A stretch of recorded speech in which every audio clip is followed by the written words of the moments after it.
ጥቅምት 22 2018 ዓመተ ምህረት ከዚህ በፊት እድለኛ ለሆኑት ቤታቸውን ለማስተላለፍ ባዘጋጀነው ዝግጅት ላይ ለመታደም ሰኞ ጠዋት 5 ሰዓት ላይ በኪ ቴሌግራም ቻናል ላይ በምንለቀው ጎግል ፎርም አማካኝነት ተመዝግባችሁ ኢቨንቱ ላይ እንድትገኙ እናሳስባለን። እንደምን አላችሁ የኪ ሃውሲንግ ፋይናንስ ሶሉሽን ተመዝጋቢዎች? የኪ ሃውሲንግ ፋይናንስ ሶሉሽን ሳምንቱን ሙሉ የሰራቸውን ስራዎች ዋና ዋናዎቹን ብቻ መርጦ ለእናንተ የሚያቀርብበት ሳምንታዊ ቪዲዮአችን ነው።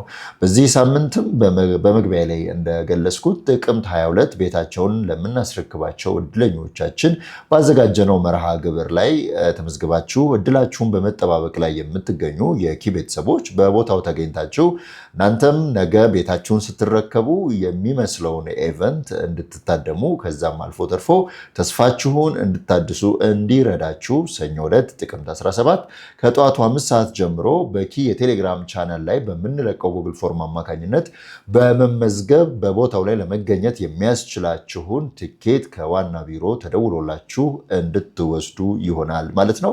በዚሁ አግባብ በጠቀስነው ሰዓትና የቴሌግራም ቻናል እንድትገኙ ይሁን። ቴሌግራም ቻናላችን ከ18000 በላይ አባሎች ያሉበት የኪ ሃውሲንግ ፋይናንስ ሶሉሽን ሙሉ ስም የተገለጸበት ወይም ደግሞ ኪ ሲኤችኤፍ ኦፊሻል የሚል ዩዘርኔም ያለው ቴሌግራም ቻናል ነው ኪ ሃውሲንግ። ከዚህ ቴሌግራም ቻናል ውጭ ሌላ ቴሌግራም ቻናል የለውም። ይህ መረጃ እግረ መንገድ ለእናንተም ይሁን ለሌሎችም አድርሱ። በዚህ ሳምንት ካከናወናቸው ዋና ዋና ጉዳዮች መካከል የመጀመሪያው እንግዲህ የጠቀስነው ጥቅምት 22 ለሚደረገው ዝግጅት ቅድመ ዝግጅታችን አጠናቀናል። ያም ብቻም ሳይሆን ቤቶቹ ለመተላለፍ ብቁ ከሆኑ ሰነባብተዋል። ሌሎች አስፈላጊ የተባሉትን መሰረታዊ ነገሮች የጨማመርን ከዕለት ዕለት ጥሩ ጥሩ ነገሮችን ለአባሎቻችን ለመስጠት ስራዎችን እየሰራን ነው የምንገኘው። ያንን ዝግጅት ከማድረግ ጎን ለጎን ደግሞ በሁለተኝነት ከዚህ ቀደም የካቲት 1 2017 ዓ.ም ላይ ሳይቱ ላይ ተገኝቶ ፍሎር ነምበር ማውጣት ሲኖርባቸው ያላወጡትን ደውለን በመጥራት ካሉበት ቦታ አፈላልገን ማለት ነው እነሱም ፍሎር ነምበራቸውን እንዲያውቁ ቤታቸውንም ደግሞ እንዲለዩ አድርገናል። በዚሁ አግባብ ከዚህ ቀደም እድለኛ ከነበሩት መካከል ፍሎር ነምበሩን ያላወቀ የቤት ቁጥሩን ያለየ አንድም አባል ወይም እድለኛ የለንም። ሁሉም ያንን እንዲያደርጉ አድርገናል። ከዛም በተጨማሪ ደግሞ ጥቅምት 13 2018 ዓመተ ምህረት ቃሊቲ ማሰልጠኛ የሚገኘው ሳይት ላይ እንዲሁም ደግሞ ሳይት 3 ላይ ሚያዝያ 30 እድለኛ ያደረግናቸውን ተመዝጋቢዎቻችንንም ደልድለናል። እነዚህ ሚያዝያ 30 እድለኛ ያደረግናቸው ተመዝጋቢዎች በጠቅላላ 174 ሲሆኑ ከ174ቱ 5ቱ ቤት የሚገዛላቸው ወይም የሚተላለፍላቸው በባህር ዳር ከተማ ነው። ከዛ ውጭ የተቀሩት 169ኙ የተለያየ የሀገሪቱ ክፍል ላይ ሆነው የተመዘገቡ እዚሁ አዲስ አበባ እድል የደረሳቸው ናቸው። እነዚህ ተመዝጋቢዎቻችን ከደሴ ባህር ዳር ከጎንደር ከአዳማ ጭምር የተካተቱበት ናቸው። በስተመጨረሻም ደግሞ ባወቅነው እዛው ኢቨንት ላይ ቀጥታ ሲተላለፍ በነበረውም ላይ ከሐዋሳ ጭምር የተመዘገቡ ናቸው። እዛ ከተማ ላይ ነዋሪ የሆኑ ሲመዘገቡም ደግሞ ውል ሲወስዱ የሚፈልጉት ቤቱን ለአዲስ አበባ እንደሆነ አድርገው ስለሞሉ አዲስ አበባ ላይ ደርሷቸዋል ማለት ነው። እነዚህ 169 ሰዎች በሁለት ሳይቶች ላይ ተመድበዋል። የመጀመሪያው ማሰልጠኛ የሚገኘው ሳይት ቤታቸውን ጥቅምት 22 ይረከባሉ። የተቀሩት ደግሞ ሳይት 3 ላይ ተመድበዋል። ኪ ሃውሲንግ ፋይናንስ ሶሉሽን መዝግቧቸው እድለኛ ላደረጋቸው ቤታቸውን ያስተላልፋል፣ የቤት ባለቤት ያደርጋል ስንል የነበረውን ቃል በተግባር አድርገነዋል።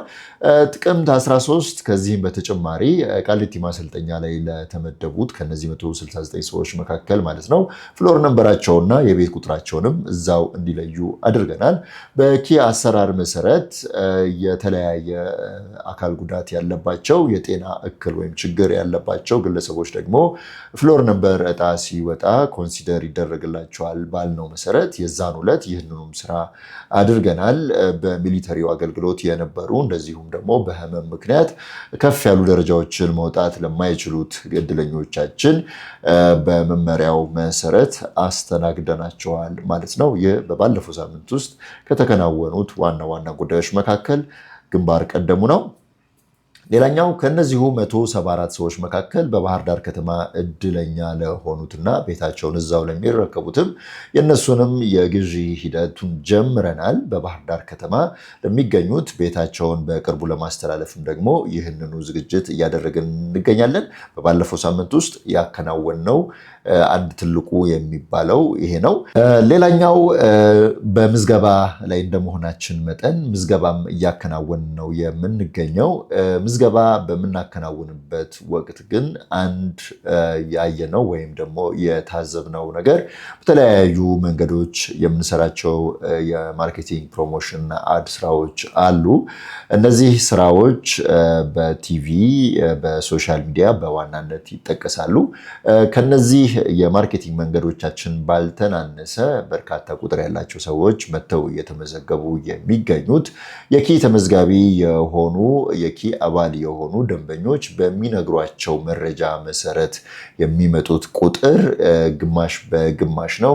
ይህ ምን ያክል የኪ ሃውሲንግ ፋይናንስ ሶሉሽን ተመዝጋቢዎች ኪ ሃውሲንግ ምዝገባ ላይ መሆኑን ተገንዝበው የምዝገባውን ሂደት በአፊሊየትነት ለማገዝ እየሰሩ መሆኑን ተገንዝበንበታል።